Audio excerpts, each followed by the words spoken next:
Now, listening to Wayne Swan's comments, there was Liberal Democrat Senator from New South Wales, Senator David Leyonhjelm. Senator Leyonhjelm, good afternoon to you. G'day, Steve. Let me ask you, first of all, that you heard some of Wayne Swan's comments there. Just given what you've heard, give me your reaction. Is he on the same page as you with the LDP? Oh, no, he lives in a parallel universe to me. In fact, it's amazing how much he has in common with Pauline Hanson. She was saying much the same things in the Senate just last week, that there's inequality, big companies don't pay their fair share of tax, and a tax cut would not achieve the things that its advocates are promoting. There's a remarkable degree of similarity, as a matter of fact. All right. Well, let me ask you a few key questions first of all. His argument is that Australia's heading towards the Trumpification of business. That the cry for corporate tax cut of around $64 billion isn't funded and would exacerbate the problems of populism rather than tackle it or deal with it. What do you think of that? Well, the first point is correct. It isn't funded. That's quite true. And in fact, we heard today Philip Lowe, the Governor of the Reserve Bank, arguing against the tax cuts unless it can be funded. And that same criticism has been made of the tax cuts in America, that there hasn't been a corresponding reduction in expenditure. So as a result, their deficit would blow out. If we lowered our company tax here, or any taxes, and we didn't reduce spending, then our deficit would blow out as well.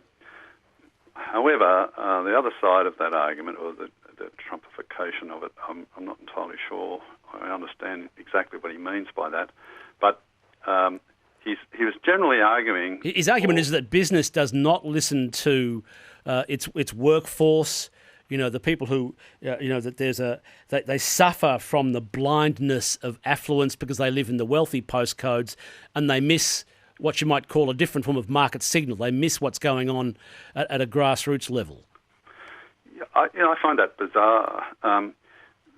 Businesses have customers, and customers are ordinary Australians.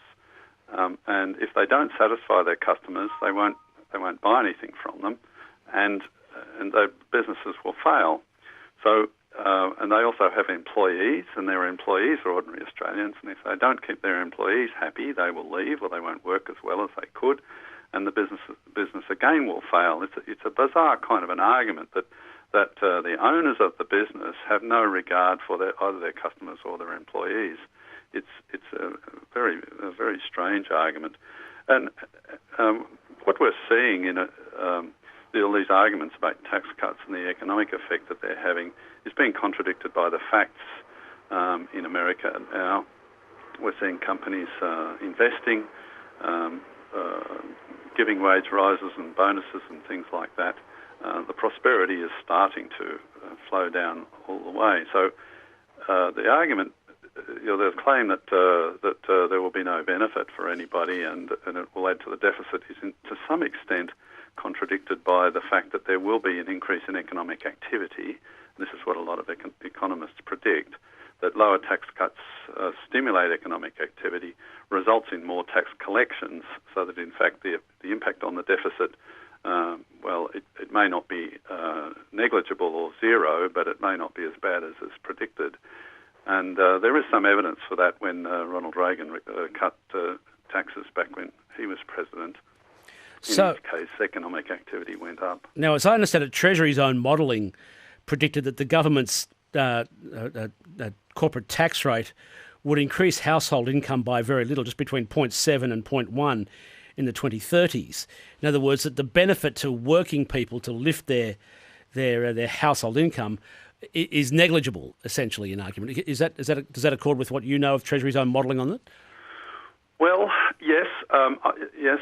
Company tax cuts typically don't immediately flow down, although the facts in America are arguing against that point of view. There's some fairly high-profile examples of companies saying, "Okay, we're going to share this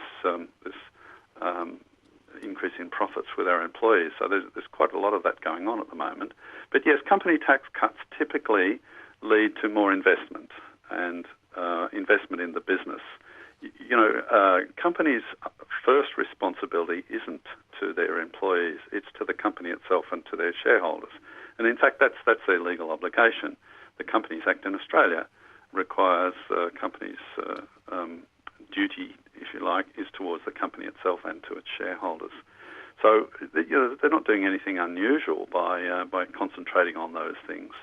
But the typical reaction to a reduction in company tax is to invest in the business, and that doesn't immediately result in higher wages. It can result in more employees, more capital, more equipment, greater productivity, expansion, all those sorts of things, and not, as I said, not necessarily into higher wages.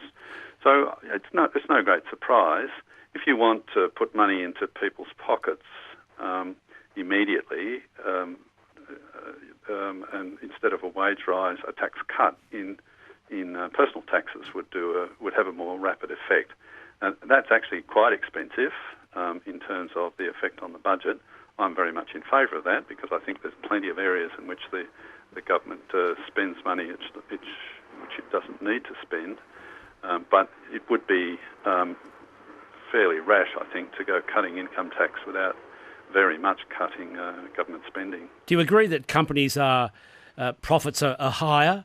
There's been some sort of the argument for some of my listeners, for instance, is that they're higher as an absolute, but not so relatively speaking. In the sort of the competitive market they're in. What's your position on that? Yeah, the statistics would suggest that companies are going through an improving profit outlook. They went through a fairly dim period a few years ago, and of course they were right down during the GFC. So yes, they have been improving. We are on the upward turn of the business cycle, and that's quite normal. So on the upturn, company profits go up, companies expand, takeovers and so forth start to increase, and then demand for labour goes up, and when demand for labour goes up, after a little while, wages go up as well because they have to compete more for labour. So that's the normal business cycle, and we are on the upward trend at the moment. I leave it there. Thanks for coming on, David Leyonhjelm.